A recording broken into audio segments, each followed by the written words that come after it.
Class 12 business studies chapter चल रहा था, capital structure, meaning and the determinants. पूंजी संरचना या पूंजी ढांचा, अर्थ एवं निर्धारक तत्व, पार्ट नंबर 2 हम डिस्कस करने जा रहे हैं। पूंजी संरचना को प्रभावित करने वाले तत्व, factors affecting the capital structure, ये टॉपिक हमारा चला हुआ था।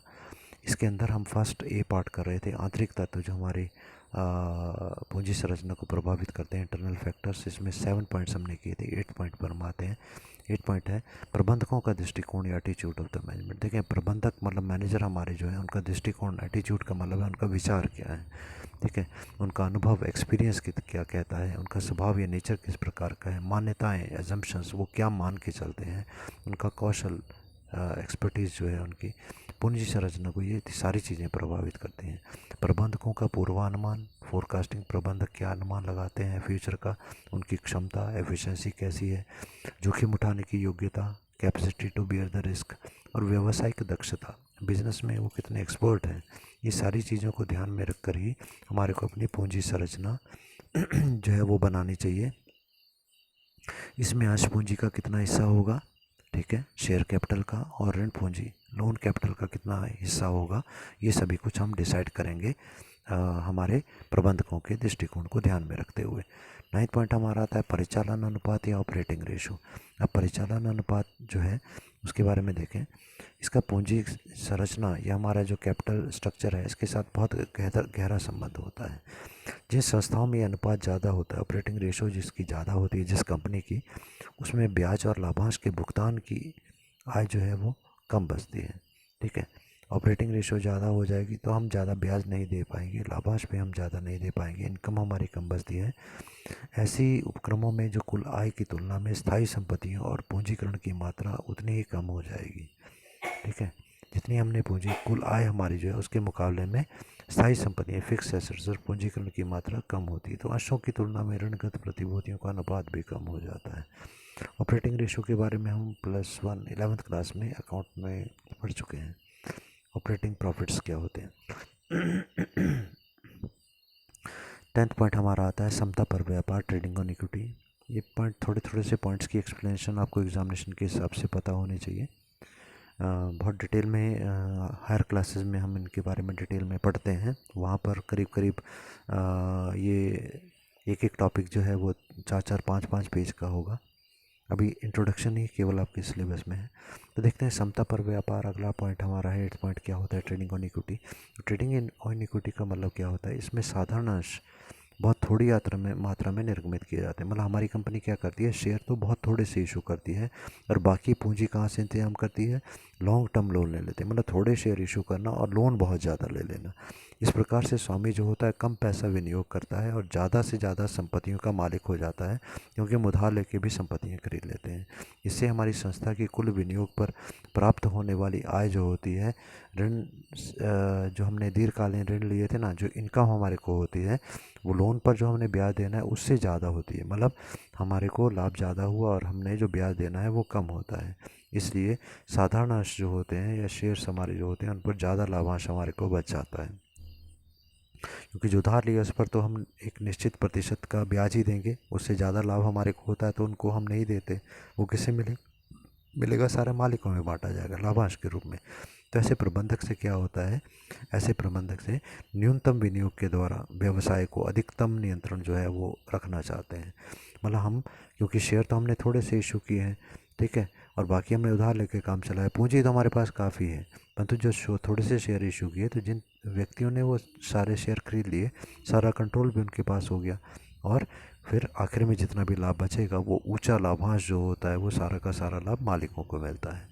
तो अगला पॉइंट हमारा है पूंजी मिलान, जिसको दंती अनुपात या कैपिटल गियरिंग रेशो या गियर रेशो भी कहा जाता है। ये परिवर्तनशील लागत प्रतिभूतियाँ, परिवर्तनशील लागत प्रतिभूतियाँ कौन सी होती हैं, जिनकी की लागत परिवर्तित होती रहती, चेंज होती रहती। प्रतिभूति होती है सिक्योरिटी, शेयर, डिबेंचर्स, ठीक है।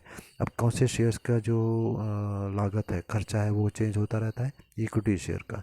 इक्विटी शेयर को लाभ बचेगा तो उनको लाभ मिलेगा, देना है, अगर नहीं बचेगा कुछ लाभ तो नहीं देना है, इनका लाभ चेंज होता रहता है। तो हमने कहा साधारण अंश। और दूसरा उसने बोला स्थायी लागत प्रतिभूतियाँ, फिक्स्ड कॉस्ट सिक्योरिटीज़। तो ये स्थायी लागत प्रतिभूतियाँ कौन सी होगी, जिनमें कि इनका लागत या खर्चा जो है वो फिक्स होता है, मतलब अगर हमने उधार लिया, मान लो, ठीक है, अगर हमने उधार लिया तब क्या होगा, उसके ऊपर ब्याज देना ही पड़ेगा चाहे लाभ जितना मर्जी हो। तो इनको स्थायी लागत प्रतिभूति कह दिया। इसमें हमारे डिवेंचर आ सकते हैं और प्रेफरेंस शेयर्स इसमें आते हैं। तो यहाँ पर हमने ये कहा कि ये जो कैपिटल गियरिंग रेशो है, ये क्या चीज़ होती है, ये फिक्स्ड जो हमारी होती है परिवर्तनशील लागत और स्थायी लागत, इनका अनुपात होता है, इनके बीच में रेशो होती है। यदि पूंजी संरचना में ये रेशो ज़्यादा होती है, ऊंचा होता है, तो साधारण अंशों पर सट्टे की संभावना बढ़ जाती है, बहुत ज़्यादा हो जाती है, और हमारे शेयर्स के जो मूल्य होते हैं वो बाज़ार में ऊंचे नीचे होते रहते हैं, उससे प्रभावित होते हैं। इसलिए प्रबंधकों को चाहिए कि कैपिटल स्ट्रक्चर बनाते समय ये हमारे शेयर्स और प्रेफरेंस शेयर्स, इक्विटी शेयर और प्रेफरेंस शेयर का जो अनुपात होता है, इसको बहुत सोच समझ के डिसाइड करें, क्योंकि इससे ही, इसी के आधार पर हमारे शेयर्स की वैल्यू कम और ज़्यादा होती है। 12th पॉइंट पर आते हैं, व्यवसाय का आकार या साइज ऑफ द बिजनेस। छोटे व्यापारी की वित्त इकट्ठा करने की जो क्षमता होती है कम होती है, उसको कोई भी वित्त देता नहीं है, पैसा बहुत कम उसे मिलता है, साख योग्यता भी इसकी कम होती है, उधार भी इसे नहीं मिल पाता है। तो बड़ी कंपनियां जो होती हैं उनके पास पूंजी आवश्यकता से बहुत ज़्यादा होती है, और सभी स्रोतों से ये पूंजी पूंजी की आवश्यकता भी ज़्यादा होती है। वैसे तो वो ज़्यादा होती है, पर काम बहुत बड़े पैमाने पर इसको आवश्यकता भी पड़ती रहती है, ठीक है। तो जब भी इसको आवश्यकता पड़ती है तो ये क्या करता है, अलग अलग सोर्सेज से ये पूंजी इकट्ठी करता है। पर क्या ध्यान रखता है ये, कि जहाँ से हमने पूंजी इकट्ठी करनी है, हमको न्यूनतम लागत पर वो पूंजी मिल जाए, कम से कम कीमत पर पूंजी मिल जाए, मतलब ब्याज हमको कम देना पड़े। इससे लोच पर अधिक ध्यान देना पड़ता है, फ्लेक्सिबिलिटी पर ज़्यादा ध्यान देना पड़ता है, ताकि भविष्य में अगर और ज़्यादा पैसे की आवश्यकता होगी तो हम अपनी जो प्लानिंग है, कैपिटल का स्ट्रक्चर है, उसमें तुरंत चेंज हम कर सकते हैं। तो फ्लेक्सिबिलिटी इसमें होनी चाहिए। 13 पॉइंट हमारा पूंजी संपत्ति ढांचा या फिर एसेट स्ट्रक्चर। फर्म की संपत्तियों का ढांचा भी पूंजी संरचना को प्रभावित करता है। हमारा एसेट का जो स्ट्रक्चर होता है, ये भी हमारी कैपिटल स्ट्रक्चर को प्रभावित करता है। जिन कंपनियों में दीर्घजीवी स्थायी संपत्तियाँ, दीर्घजीवी मतलब लॉन्ग टर्म एसेट्स, जो बहुत लंबे समय तक टिकने वाली हैं, लैंड, बिल्डिंग, प्लांट, मशीनरी वगैरह रखती हैं, जैसे जन उपयोगी संस्थाएं लोगों की भलाई के लिए काम करने, तो दीर्घकालीन ऋणों पर ही अधिक बल देती हैं, क्योंकि लॉन्ग टर्म एसेट चाहिए तो लॉन्ग टर्म लोन हमको लेने पड़ेंगे, और उनकी पूंजी ढांचे में समता अंशों का भाग जो है वो कम होता है। जिन फर्मों की संपत्ति ढांचे में इक्विटी और करंट एसेट्स का भाग अधिक होता है, इक्विटी शेयर और करंट एसेट का भाग अधिक होता है, वे दीर्घकालीन ऋणों पर निर्भर नहीं होती। उनके वित्त की अल्पकालीन साधनों का ही सहारा लेना ठीक होगा। ये करंट एसेट्स की हम बात कर रहे हैं, तो करंट एसेट का मतलब है थोड़े टाइम के लिए। तो हम करंट एसेट्स के लिए अल्पकालीन साधनों का उपयोग करते हैं, जितनी आवश्यकता है उतना पैसा ले लो, ठीक है। ये हो गया हमारे आंतरिक तत्व। अब आते हैं बाह्य तत्वों पर, एक्सटर्नल फैक्टर्स के ऊपर। तो इसमें पहला पॉइंट आ गया, विनियोजकों की प्रकृति एवं प्रकार, nature and the types of the investors. विनियोजक वो व्यक्ति होते हैं जो हमारी कंपनी में पैसा लगाते हैं, तो उनकी इंटरेस्ट क्या है, उनकी रुचि क्या है, उनका नेचर किस प्रकार का है, प्रकृति किस प्रकार की है, उनकी मनोवृत्ति, एटीट्यूड, क्या वो चाहते हैं, आर्थिक स्तर, इकोनॉमिक लेवल कैसा है, ये भी हमें देखना। इकोनॉमिक लेवल मतलब कितने अमीर हैं या गरीब हैं वो। विनियोजक कई प्रकार के हो सकते हैं, जैसे कि साहसी और जोखिम उठाने वाले, रिस्क लेने वाले जो होते हैं, साहसी बोल्ड होते हैं ये लोग। सतर्क, जो अलर्ट होते हैं हर वक्त, भाई क्या पोजीशन चल रही है, लाभ हो रहा है या हानि हो रहा है, चेक करते रहते हैं। डरपोक होते हैं, जो रिस्क नहीं लेना चाहते। डुलमुल प्रकृति की सुरक्षा चाहने वाले, मतलब जहाँ पर लाभ होता है वहाँ चले जाते हैं, जहाँ हानि होती है उसको छोड़ देते हैं। ये इस प्रकार के भी हो सकते हैं। धनी वर्ग भी हो सकता है, जिनके पास काफ़ी पैसा है, वो पैसा लगाते हैं, चिंता नहीं करते। इसी कंपनी को विनियोजकों की प्रकृति के अनुसार अलग अलग प्रकार की सिक्योरिटीज़ इशू करनी चाहिए। जैसे व्यक्ति उसके लिए उसी प्रकार की सिक्योरिटीज़ बना लें, तब क्या होगा कि सभी प्रकार के लोगों को हम कोई ना कोई प्रकार की सिक्योरिटी उनके लिए हम लोगों ने रखी है, तो कोई ना कोई व्यक्ति हमारी किसी न किसी सिक्योरिटी को तो खरीद लेगा, और किसी न किसी रूप में हमें पूंजी मिल जाएगी। नॉर्मली साधारणतः क्या होता है, जो साहसी विनियोक्ता होते हैं, जो बोल्ड होते हैं, डिसीजन रिस्क लेना चाहते हैं, तो वो शेयर्स खरीदते हैं। कौन से शेयर? इक्विटी शेयर्स खरीदते हैं, क्योंकि इक्विटी शेयर में रिस्क होता है, या तो हानि हो जाएगी या बहुत ज़्यादा लाभ हो जाएगा। और जो डरपोक व्यक्ति होते हैं, शेयर होल्डर्स होते हैं, या फिर जिनके पास कम पूंजी होती है, वो प्रेफरेंस शेयर्स या फिर लोन लेना पसंद करते हैं, क्योंकि यहाँ पर ब्याज जो है वो सुरक्षित होता है। अगला सेकंड पॉइंट दिया गया, पूंजी निर्गमन व्यय, जिसको हम बोलते हैं expenses on the capital issues. किसी भी पूंजी संरचना पर इसका बहुत प्रभाव जो है पड़ता है। इन व्ययों, इसके जो खर्चे होते हैं, एक्सपेंसेस में क्या आ सकते हैं, अभिगोपन व्यय, अंडर राइटिंग कमीशन, कि शेयर को इशू करने के लिए अंडरराइटर को जो हम कमीशन दे रहे हैं वो इसमें आ जाएगी, या फिर ब्रोकरेज दलाली एजेंट्स को जो हम दे रहे हैं, डिस्काउंट वगैरह हम दे रहे हैं, ये सभी कुछ इसमें शामिल आ जाता है। जब हम शेयर्स को इशू करते हैं, पूंजी निर्गमित करते हैं, तो उसमें व्यय जो होते हैं विभिन्न साधनों के कम और ज़्यादा हो सकते हैं। कि एक प्रकार से यदि हम शेयर को बेचते हैं तो उसका खर्चा ज़्यादा होगा, दूसरे प्रकार से बेचेंगे तो उसका खर्चा कम होगा। तो ये अलग अलग साधनों का खर्चा कम या ज़्यादा हो सकता है। तो हमारे को ये देखना है कि निर्गमन व्यय या शेयर को इशू करने का जो खर्चा होता है, वो जितने भी हमारे खर्चे होंगे उससे हमारी पूंजी की लागत बढ़ जाती है। कि पूंजी तो हमने लेनी है पर हमने खर्चा भी तो साथ में देना है, पे करना है। इसलिए ऐसे सिक्योरिटीज़ ही इशू करनी चाहिए, उन्हीं को हमने प्रेफरेंस देना चाहिए जिसमें कि उनको इशू करने का खर्चा जो है बाकियों के मुकाबले में कम हो। बिल्कुल नहीं हो ऐसा नहीं हो सकता, कम हो ऐसा हो सकता है। थर्ड है बाजार, पूंजी बाजार की स्थितियाँ, दशाएं या फिर conditions of the capital market. तो पूंजी बाजार की स्थितियों की यदि हम बात करते हैं कंडीशंस की, तो मंदी की दशा में जब लाभांश की दरें कम होती है, मंदी का समय होता है जब लाभांश कंपनी को लाभ नहीं हो रहा, और कंपनी को जब लाभ नहीं हो रहा तो वो भी लाभांश नहीं दे रही, तो ऐसी स्थिति में आय की संभावनाएं भी अनिश्चित होती हैं कि पता नहीं आय होगी कि नहीं होगी हमारे को। तो ऐसी स्थिति में साधारण अंशों की तुलना में प्रेफरेंस शेयर लोग ज़्यादा पसंद करते हैं खरीदना, या फिर डिबेंचर खरीदना पसंद करते हैं। ये लोकप्रिय हो जाते हैं। क्यों? क्योंकि जब लाभ नहीं हो रही होती है, अगर इक्विटी शेयर खरीदेंगे तो उनको पता है कि लाभ नहीं होगा तो लाभ हमें मिलेगा भी नहीं। पर प्रेफरेंस शेयर अगर वो खरीदते हैं और साथ में डिबेंचर अगर वो खरीदते हैं तो वहाँ पर तो उनको पक्का हमें लाभ देना ही पड़ेगा, चाहे हमारी कंपनी को लाभ हो रहा है या नहीं हो रहा। इसलिए लोग इनको खरीदना पसंद करते हैं। और जब तेज़ी काल की बात करते हैं, जब लाभ अधिक हो रहे होते हैं, तो लोगों के पास पैसा लगाने के लिए काफ़ी पैसा होता है। तो ऐसी स्थिति में लोग जो है इक्विटी शेयर पे पैसा लगा रहे हैं, क्योंकि हर चीज़ की कीमत बढ़ रही है। इक्विटी शेयर की कीमत भी बढ़ने की संभावना होती है। इक्विटी शेयर की कीमत जो आज 100 रुपये का हो सकता है 200, 300, 400, 500 रुपये का बिक जाए। तो लोग चाहते हैं कि इनकी कीमत बढ़े और हम बढ़ा करके ज़्यादा कीमत पर बेच करके उसको लाभ कमाएंगे। चौथा पॉइंट है कानूनी प्रावधान या फिर लीगल प्रोविजंस क्या है। पूंजी संरचना में कानूनी प्रावधानों का बहुत बड़ा रोल है। सरकार के नियंत्रण द्वारा भी ये प्रभावित होते हैं। तो हमारे देश में जो भी प्रचलित कानून होंगे, इस वक्त जो कानून चले हुए हैं, उनको ध्यान में रखकर ही पूंजी संरचना करनी चाहिए। अगला पॉइंट है व्यापारिक क्रियाओं का स्तर। व्यापारिक क्रियाओं का स्तर, व्यापारिक levels of the business activities. व्यापारिक क्रियाओं के विस्तार में अतिरिक्त पूंजी की आवश्यकता पड़ती है। व्यापारिक क्रियाओं का विस्तार, अब बिजनेस की जो एक्टिविटीज़ हैं, हमारे जो काम है, क्रियाएं, अगर हम इसका विस्तार करना चाहते हैं और फैक्ट्रीज खोलना चाहते हैं और वस्तुओं का निर्माण शुरू करना चाहते हैं, तो हमारे को अतिरिक्त एडिशनल कैपिटल की ज़रूरत पड़ती है, ज़्यादा पूंजी की आवश्यकता पड़ती है।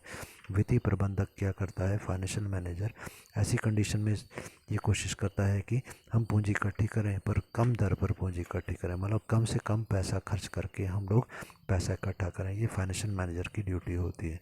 ऐसे में सामान्यतः डिबेंचर्स का निर्गमन जो है वो लाभप्रद होता है। डिबेंचर इशू करना सही रहता है, क्योंकि वर्तमान में जो पूंजी होती है कम ब्याज पर हम प्राप्त कर लेंगे।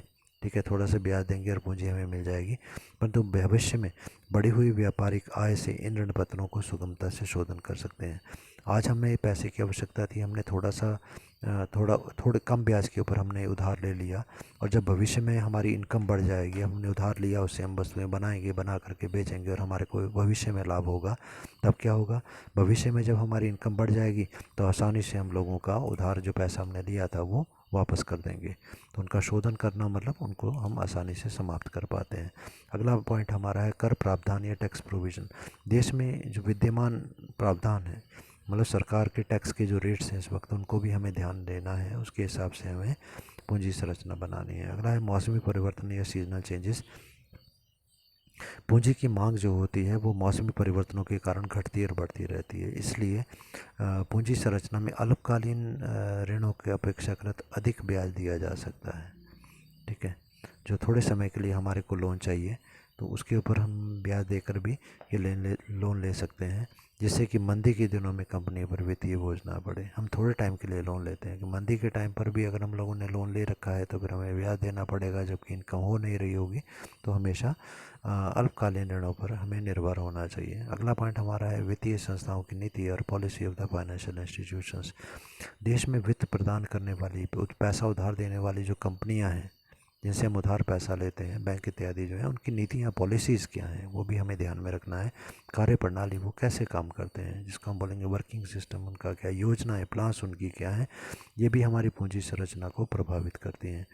ये संस्थाएं ऋण देते समय अपनी शर्तें रख सकती हैं कि भाई इस शर्त पर हम आपको उधार देंगे। जैसे भारतीय वित्तीय संस्थाएं जो है ऋण देते समय उधार लेने वाली कंपनी को पूंजी संरचना में ऋण व समता पूंजी में अनुपात 1:1 का रखना जो है वो पसंद करते हैं। इसके अलावा अन्य जो फैक्टर्स हैं वो है रोकड़ प्रवाह स्थिति, कैश फ्लो पोजीशन।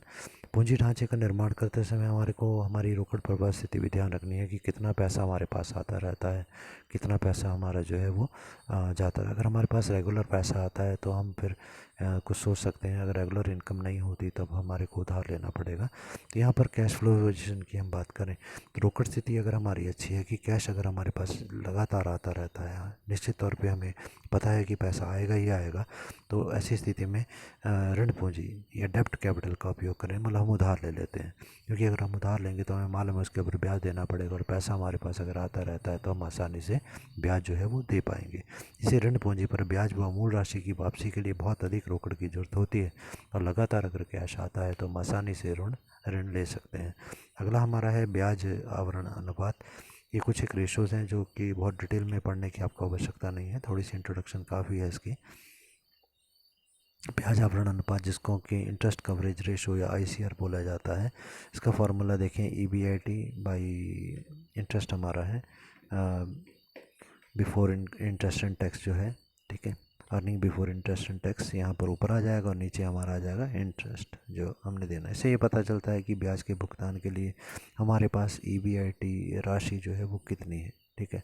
तो इस रेशो के द्वारा हम पता लगाते हैं कि जो ब्याज हमारा इंटरेस्ट उसका कितना गुना EBIT हमारे पास है, ब्याज के भुगतान के लिए उपलब्ध राशि EBIT, ठीक है।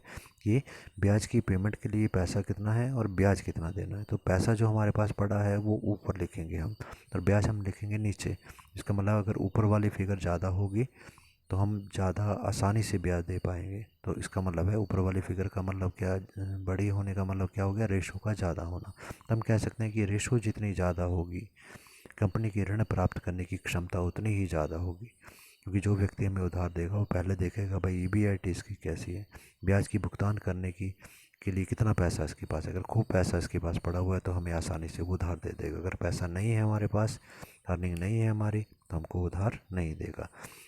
परंतु केवल इसी के आधार पर ही डिस्कस नहीं लेना है, इसके साथ हमारे को कैश पोजीशन भी देखनी है कि कई बार हमारी क्षमता तो होती है परंतु कैश इन हैंड नहीं होता, तो उसके साथ ही कैश की पोजीशन भी देखी जानी चाहिए। तो थर्ड पॉइंट इसमें है ऋण भुगतान आवरण अनुपात, डेप्ट सर्विस कवरेज रेशो, DSCR। तो इसमें क्या आता है देखें, सबसे पहले ऊपर जो हमारी फिगर आती है वो है प्रॉफिट आफ्टर टैक्स। अब प्रॉफिट हम ऊपर लिखेंगे, कौन सा प्रॉफिट लिखेंगे, टैक्स देने के बाद का, डेप्रिसिएशन के बाद का, इंटरेस्ट देने के बाद का, और नॉन कैश एक्सपेंसेस को राइट ऑफ करने के बाद। नॉन कैश एक्सपेंसेस मतलब ऐसे एक्सपेंसेस, ऐसे खर्चे जिसके लिए हमने कैश पे नहीं किया, उनको घटाने के बाद का, ठीक है। और नीचे क्या आ जाएगा, प्रेफरेंस डिविडेंड, इंटरेस्ट और रिपेमेंट ऑब्लिगेशंस। इसका मतलब क्या हुआ कि भाई ऊपर तो आ गया प्रॉफिट और नीचे आ गया जो हमने लोगों को डिविडेंड देना है, इंटरेस्ट देना है, ठीक है। तो ये सब कुछ जो हमने पे करना है वो हमने नीचे लिखा कि इतना सा हमने पे करना है और ऊपर हमारे पास इतना ज़्यादा प्रॉफिट बचा हुआ है। तो इस अनुपात के द्वारा कैश में किए जाने वाले भुगतान, कौन कौन से भुगतान हम कर सकते हैं, जैसे हमने अभी क्या लिखा नीचे डिनोमिनेटर में, पूर्वाधिकार शो का लाभांश, प्रेफरेंस डिविडेंड इसमें आ गया, ब्याज इसमें आ गया, इंटरेस्ट हमारा आ गया, और मूल राशि की वापसी कि हमने क्या बोला, रिपेमेंट ऑब्लिगेशन जो हमने वापस करना है इसका, तथा उसके लिए उपलब्ध रोकड़ की जानकारी, हमारे को कितनी कैश हमारे पास इसके लिए पड़ी है। तो ये रेशो जितनी ज़्यादा होगी उतनी ही कंपनी के लिए ऋण भुगतान की क्षमता अधिक होगी। क्यों अधिक होगी, क्योंकि ऊपर प्रॉफिट ज़्यादा है, ठीक है। अधिक होने, रेशो ज़्यादा होने का मतलब क्या होता है, ऊपर वाली फिगर का ज़्यादा होना, मतलब प्रॉफिट ज़्यादा है हमारे पास और इंटरेस्ट हमने कम देना है, वो नीचे है। तो जितना ऊपर वाली फिगर ज़्यादा हो जाएगी, प्रॉफिट जितना ज़्यादा पड़ा हुआ है, मान लो कि 10 लाख रुपए का प्रॉफिट और हमने इंटरेस्ट वगैरह जो देना है, प्रेफरेंस डिविडेंड देना है, वो 2 लाख ही है, 10 लाख का प्रॉफिट है। तो आसानी से फिर इसका मतलब हमारी जो ब्याज देने की क्षमता है वो बहुत अच्छी है, और कोई व्यक्ति हमारे को आसानी से ऋण दे देगा। क्यों, क्योंकि हमारे पास प्रॉफिट बहुत ज़्यादा है, ठीक है। अगली रेशो हमारी कौन सी है, फोर्थ, जिसको हम बोलते हैं विनियोग पर आय, return on investment, ROI ratio. हम डिस्कस कर चुके हैं हमारे अकाउंट्स में भी इसको, इंपॉर्टेंट रेशो है ये, रिटर्न ऑन इन्वेस्टमेंट कहा जाता है। रिटर्न ऑन इन्वेस्टमेंट का क्या मतलब हुआ, विनियोग पर आय का मतलब हमने जो विनियोग किया, हमने जो इन्वेस्टमेंट की, उसके ऊपर हमें कितना रिटर्न में मिल रहा है, क्या पैसा मिल रहा है, इसका मतलब है वही ऊपर आ जाएगा EBIT। ठीक है, हमने क्या पढ़ा, ब्याज के भुगतान करने के लिए उपलब्ध राशि, कि कितना हम पैसा दे पाएंगे, अर्निंग हमारी कितनी है, और नीचे आ जाएगी इन्वेस्टमेंट। मतलब अर्निंग ऊपर आ रही है, लाभ ऊपर आ रहा है, और नीचे आ रही है इन्वेस्टमेंट। अगर ऊपर वाली फिगर ज़्यादा है, मतलब लाभ ज़्यादा है, तो रेशो अच्छी है। ठीक है, तो यहाँ पर क्या बोला गया, ये अनुपात जितना अधिक होगा उतना ही अधिक ऋण पूंजी का उपयोग करने की क्षमता रखती है। ठीक है, इसका मतलब है कि टोटल इन्वेस्टमेंट हमने कम लगाई और लाभ हमने ज़्यादा कर लिया। ठीक,